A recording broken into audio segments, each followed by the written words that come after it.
약 500만 년 전, 이 지구상에 나타난 인류. 수많은 진화를 거치며 이들이 추구해온 가장 궁극적인 목표는 무엇이었을까? 중국 역사상 처음으로 통일 제국을 건설, 최초의 황제로 불렸던 진시황. 그가 신하들을 먼 동쪽 나라 끝으로 보내며 죽는 날까지 꿈꿨던 단 하나는 바로 불로장생이었다.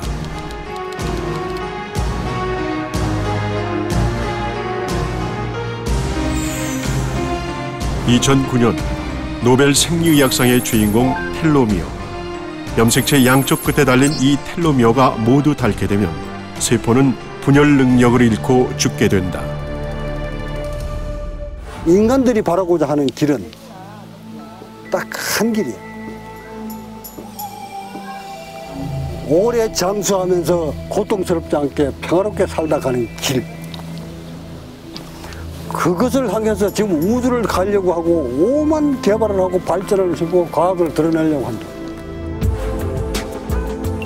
모든 인류는 계속해서 무병장수를 갈망해왔지만 여전히 고통받고 있다.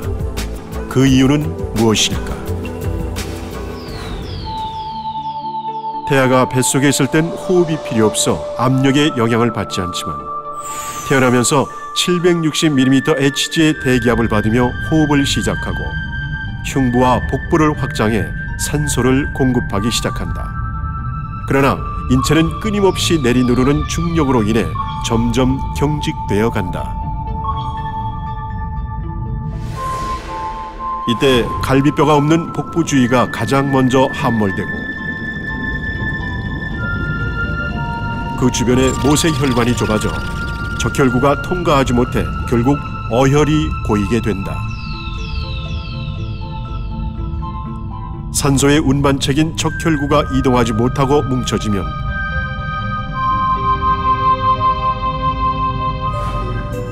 배꼽 주변의 신경은 서서히 함몰되고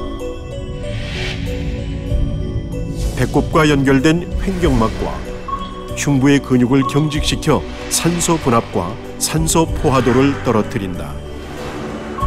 인체는 이를 높이기 위해 경직된 흉부를 확장시키지 못한 채 적혈구의 수를 늘리는데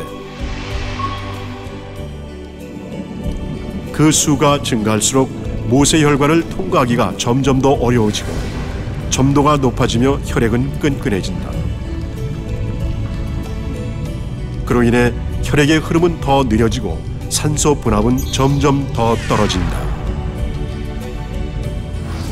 몸이 경직될수록 의식은 더욱 고통스러워진다. 충분한 산소를 공급받지 못해서 세포들이 점점 병들고 늙어가는 현상. 이것이 바로 세포의 노화와 질병의 근본 원인이다. 어찌 이렇게 압력을 받고 사는 우리가 이렇게 압력이 돼서 그렇게 몰랐을까? 모든 생로병사의 원인이 이 중력에 있었거든.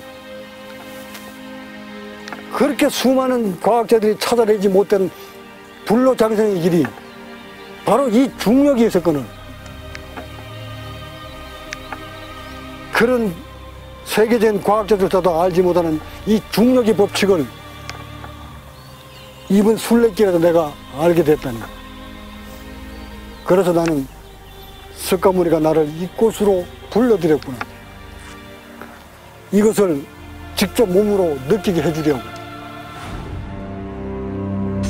일반적으로 산소 분압은 태어나 성장기를 거치며 10대 후반의 최고조에 이른 후 중력의 영향으로 점차 약해지기 시작한다.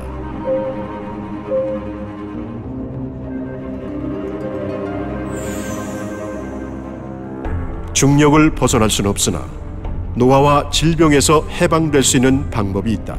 바로 올바른 호흡이다. 그렇다면 올바른 호흡을 할 경우 인체에 어떤 변화가 나타날까?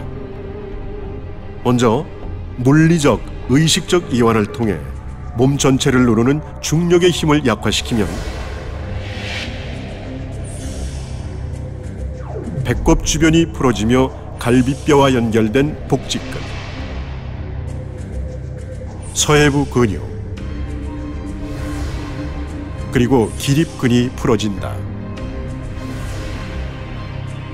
또한 횡격막 주위가 이완돼 갈비뼈가 벌어지고 높이 올라가 몸통 전체가 드럼통처럼 둥글며 통통해진다. 혈관을 내리누르던 압박이 사라져 혈액순환은 원활해지고 확장된 틈으로 폐가 아래 좌우로 커져 들어오는 호흡의 양은 많아지고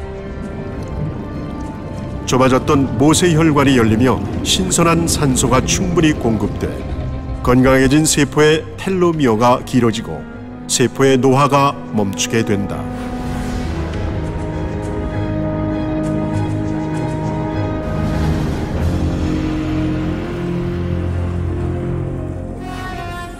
적혈구의 수치를 늘리는 것이 아닌 경직되고 찌그러진 복부와 흉부를 펴 산소 분압과 산소 포화도를 높이고 텔로미어의 길이를 늘림으로써 세포의 생명력을 연장하는 것이다.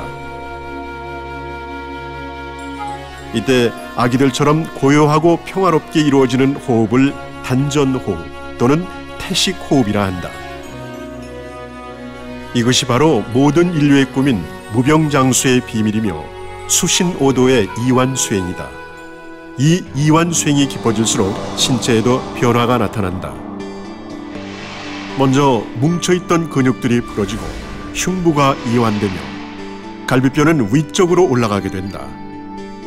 배꼽 아래쪽 근막들도 위쪽으로 당겨지는데 이때 성기와 연결된 근막들이 올라가 성기가 축소되면서 말의 성기와 같이 형성되는 마음장상이 일어난다.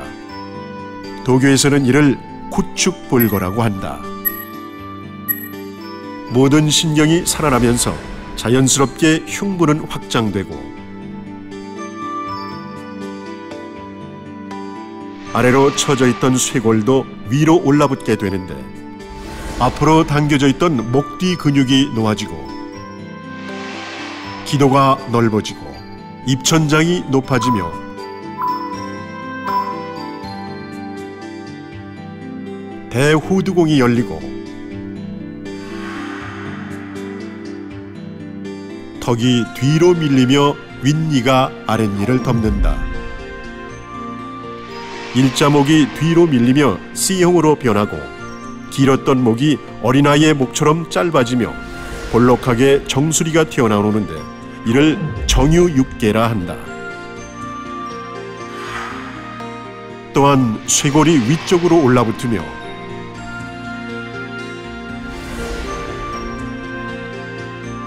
눌려있던 기도와 목적, 후두의 신경이 이완되고 이로 인해 성대가 부드러워져 목소리가 우렁차게 나오는데 이를 가릉빈가라 한다. 좌우 어깨는 벌어지고 아래로 늘어져 팔 길이가 길어지고 횡격막 부위가 벌어져 복부 전체가 부드럽고 둥글게 부풀게 된다. 배꼽과 치골 사이는 한 뼘 정도로 넓어지고 인체 주요 골격을 유지하는 척추가 곧추 서고 S자형으로 변하며 몸의 중심은 바로 잡히게 된다.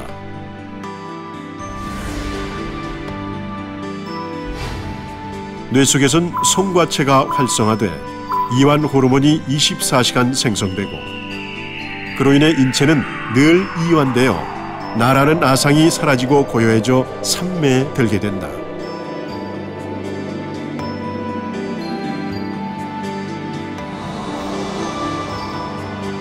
의식에 의한 고통도 사라지고 질병에 의한 고통도 사라져 진정한 평화를 얻는다.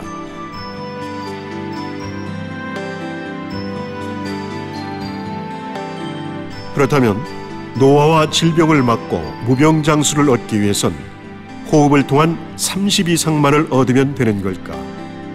그렇지 않으면 부처와 그의 제자 수보리와의 대화에서 자세히 나타난다. 금강경 제26품 법신은 존재가 아니다. 수보리야, 너는 어떻게 생각하느냐? 가히 32가지 거룩한 몸매로서 열애를 볼 수 있다고 생각하느냐?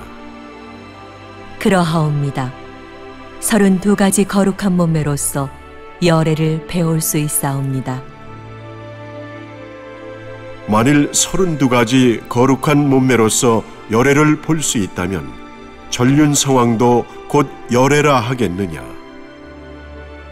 세존이시여, 부처님께서 말씀하시는 뜻을 제가 이해하옵기로는 32가지 거룩한 몸매로서 열애를 배울 수 없사옵니다. 만일 모양으로 나를 보려 하거나 음성으로 나를 찾으려 하면 이는 곧 삿된 도를 행하는 자라 열애를 길이 볼 수 없으리라. 부처님이 직계 아들한테, 나홀라한테 고요에 앉아서 자세를 고추 세우고 마음을 정립한 다음 호흡을 들고 난 호흡을 지켜라. 호흡을 천천히 들이키고 천천히 내쉬고 하고 가르칩니다. 그 가르침이 빨리의 경전에 나와 있습니다. 부처가 호흡을 통해 깨달음을 얻었음은 여러 권의 불교 경전에도 나타난다. 비구들이여, 들숨날숨에 대한 마음 챙김을 닫고 거듭거듭 행하면 큰 결실이 있고 큰 이익이 있다. 비구들이여, 들숨날숨에 대한 마음 챙김을 닫고 거듭거듭 행하면 4가지 마음 챙김의 확립을 성취한다. 4가지 마음 챙김을 닫고 거듭거듭 행하면 7가지 깨달음의 구성 요소들을 성취한다. 7가지 깨달음의 구성 요소를 닫고 거듭거듭 행하면 영지와 해탈을 성취한다. 라훌라야, 이와 같이 들숨과 날숨에 대한 마음 챙김을 닫고 이와 같이 거듭거듭 행하면 실로 큰 결실과 큰 이익이 있다. 라훌라야, 이와 같이 들숨과 날숨에 대한 마음 챙김을 닫고 이와 같이 거듭거듭 행하면 마지막 들숨과 날숨이 소멸할 때에도 멸한다고 안다. 그것을 모른 채 멸하지 않는다. 비구들이여, 어떻게 들숨날숨에 대한 마음 챙김을 닫고 어떻게 거듭거듭 행하면 큰 결실이 있고 큰 이익이 있는가? 비구들이여, 여기 비구는 숲속에 가거나 나무 아래에 가거나 빈 방에 가거나 하여 가부좌를 틀고 상체를 고추 세우고 전면에 마음 챙김을 확립하여 앉는다. 그는 마음 챙기면서 숨을 들이쉬고 마음 챙기면서 숨을 내쉰다. 시다르타는 호흡을 통해서 깨달았다고 얘기를 했다. 하산에서 유미죽을 먹고 회복을 하는 과정에서 몸이 이완됨을 포착을 합니다. 몸이 이완된다는 것은 몸이 이완되면 흉부를 벌릴 수 있는 힘이 생긴다는 것을 의미합니다. 그동안 산소가 들어오지 않아서 호흡이 들어오지 않아서 그렇게 답답해하던 시다르타는 그 유미죽을 먹고 서서히 몸을 이완시키기 시작했다. 중력에서부터 공간을 함몰되었던 흉부를 서서히 벌리기 시작했던 것이다. 이때 시다르타는 호흡의 중요성을 낚아채게 된 것이다. 석가모니의 깨달음을 가르쳤던 인도의 나란다 대학에 조각된 불상을 보면 옆구리 부분이 경직으로 함몰되어 있는 모습을 볼 수 있다. 불교의 산실이라 할 수 있는 나란다 대학조차도 부처의 호흡 수행이 인체에 어떤 변화를 일으켰는지 모르고 있었다는 사실을 짐작할 수 있다.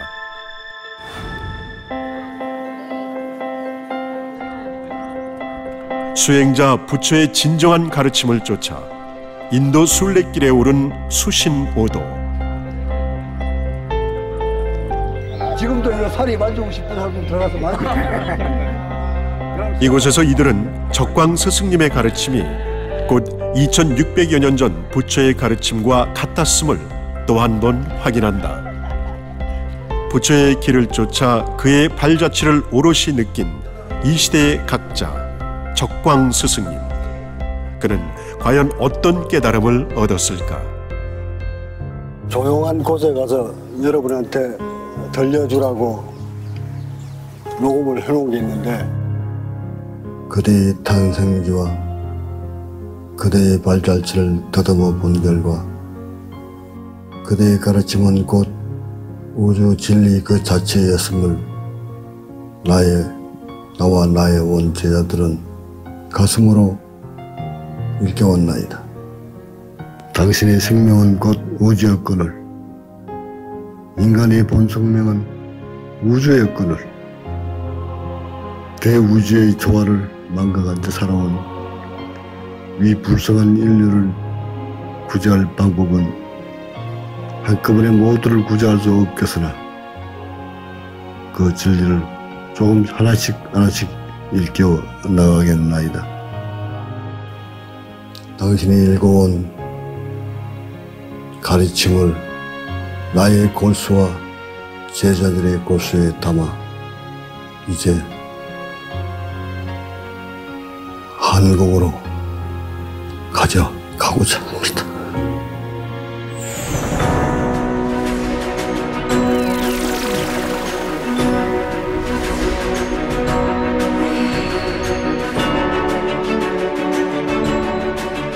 경북 김천에 위치한 수행의 보고 수신오도 아슈람.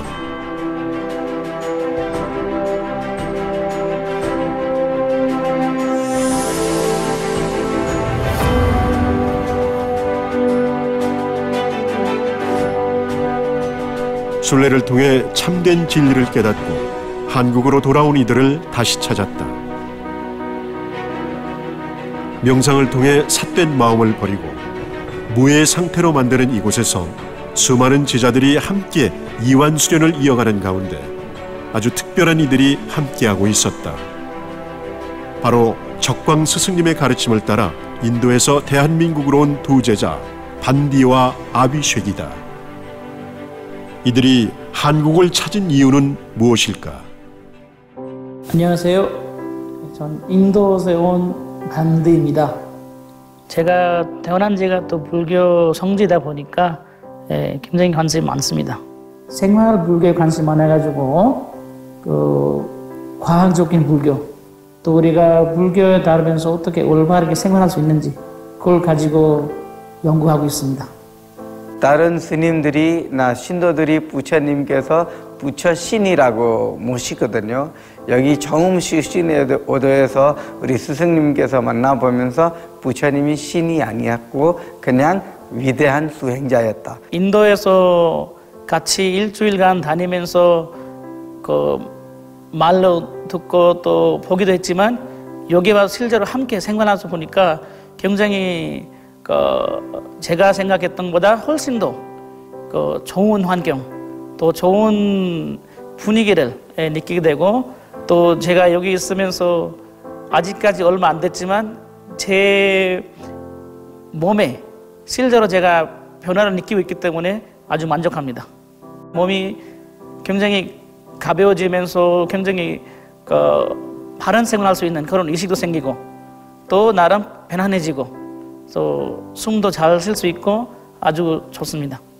설법이 이 세포 자체를 바로 새롭게 죽고 있는 거, 또 새로운 거 생기는 거, 바로 이 세포 자체가 바로 다시 건강하게 살게 되니까 그거는 제일 제가 좋았습니다.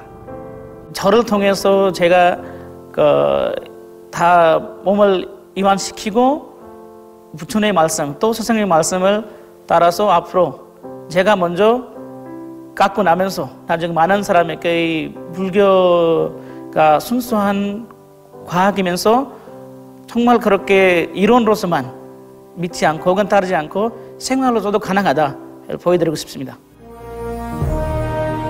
끊임없는 성찰과 수련을 통해 인류의 오랜 꿈인 무병장수를 증명해가고 있는 수신오도.